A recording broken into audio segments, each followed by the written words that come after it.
हुआ है पाकिस्तान के।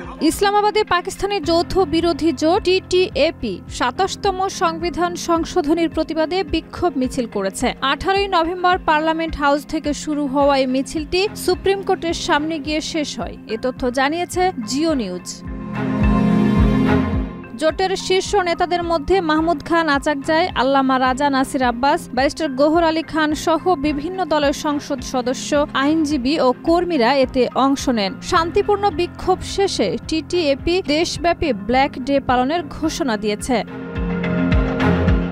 সাংবাদিকদের সঙ্গে আলাপচারিতায় আল্লামা আব্বাস অভিযোগ করেন, পাকিস্তানের ন্যায় বিচারের পথ ক্রমেই সংকুচিত হয়ে আসছে। তার ভাষায় সংবিধানকে বিতর্কিত দলিল বানিয়ে ফেলা হয়েছে, অথচ কোনো আইনই সংবিধানের চেতনার বিরোধিতা করতে পারে না। তিনি আরও বলেন, মত প্রকাশের স্বাধীনতা কমে এসেছে, মানুষকে নীরব করে রাখা হচ্ছে এবং মৌলিক মানবাধিকার লঙ্ঘিত হচ্ছে। আমরা বেঁচে থাকা পর্যন্ত নীরব থাকব না।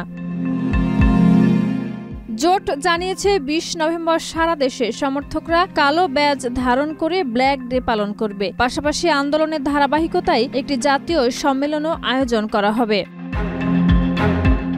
গত সপ্তাহে পাকিস্তান পার্লামেন্ট ২/৩ সংখ্যা গরিষ্ঠতা নিয়ে ২৭তম সাংবিধানিক সংশোধনী পাশ করেছে, যাতে বিচার ব্যবস্থা ও সামরিক কমান্ড কাঠামোয় গুরুত্বপূর্ণ পরিবর্তন আনা হয়। আর এ সংশোধনী ঘিরে দেশ জুড়ে উত্তেজনা ও বিতর্ক সৃষ্টি হয়েছে।